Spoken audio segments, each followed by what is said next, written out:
100% रह पाते हैं। डगर नहीं छोड़नी होती, रास्ता अपनाए रखना होता है।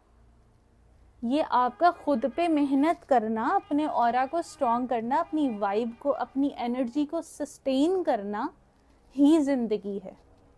जो इसको छोड़ के बैठा हुआ है वो मसलों के इंतजार में बैठा हुआ है। मैंने आपको कई दफा ये मिसाल दी कि आपकी गाड़ी इस वक्त फुल स्पीड पे जा रही है, अगर आपको नहीं पसंद ना अपनी जिंदगी, आप छोड़ के बैठ जाएंगे ना, अगली आने वाली गाड़ी आपको उड़ा के रख देगी।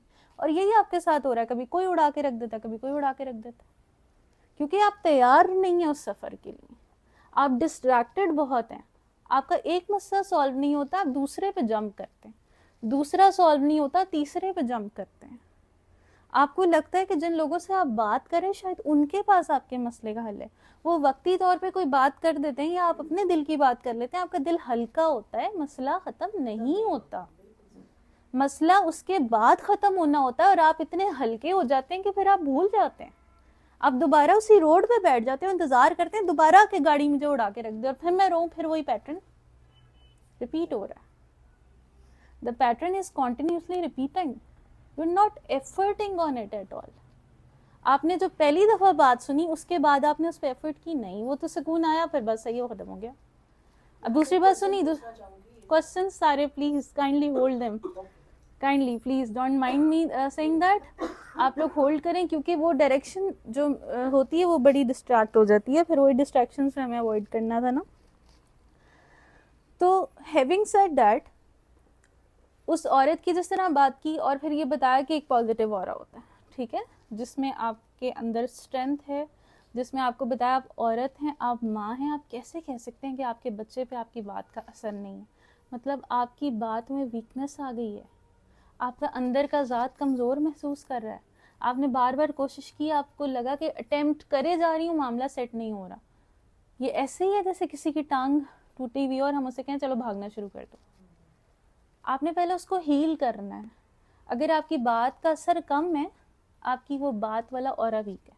आप किसी के सामने बात करके देखें, उसका इफेक्ट आ रहा है, लोग रुक के सुन रहे हैं, अपने करीबी, बाहर वाले सुन लेते हैं, करीबी लोग रुक के सुन रहे हैं, असर ले रहे हैं, आपका ऑरा ठीक है, सेव्ड है। नहीं सुन रहे, आपका ऑरा वीक हुआ पड़ा है। ऑरा क्या है? डिग्निटी, वो जो ईमान की पावर जिसे हम समझते हैं इस्लामी उसमें पॉइंट ऑफ व्यू में जो हम कहते हैं, ठीक है। अब इसको लास्ट पॉइंट पे लेकर आती हूँ, ये वीक कैसे होता है।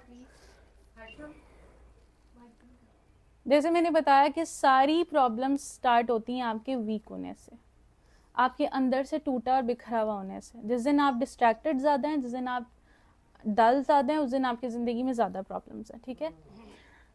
अब ये वीक कैसे होता है? ये 3 चीज़ों से वीक होता है। हमारी ज़िंदगी में आप अपने दिल में एक लिस्ट बनाएं, कितने मसले हैं, लिस्ट बनाएं।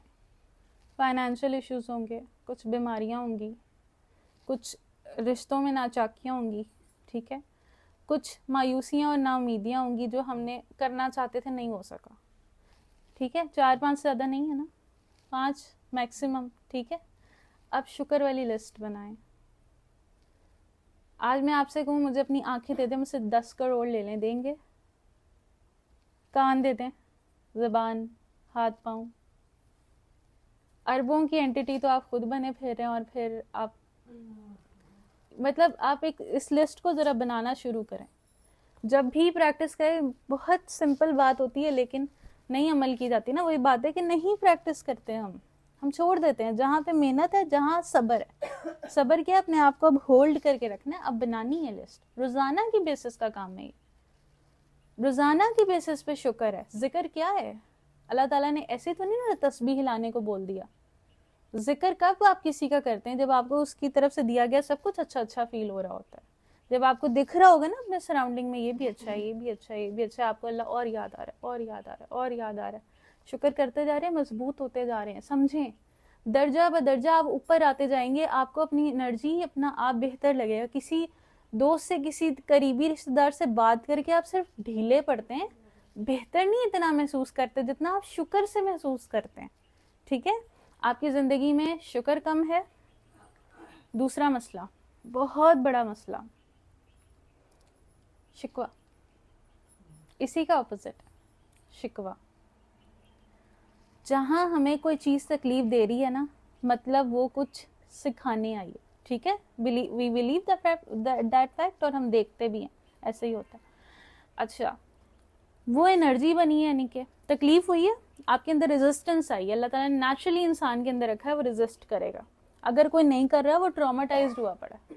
औरतों के केस में ज़्यादातर मैंने चीज़ें देखी हैं, वो यूं बैठी हैं और जुल्म सह रही हैं, मतलब वो बहुत ज़हनी सदमे में है। वरना इंसान के अंदर है, वो रेजिस्ट करेगा, एनर्जी क्रिएट होगी। एनर्जी को कहाँ लगना चाहिए?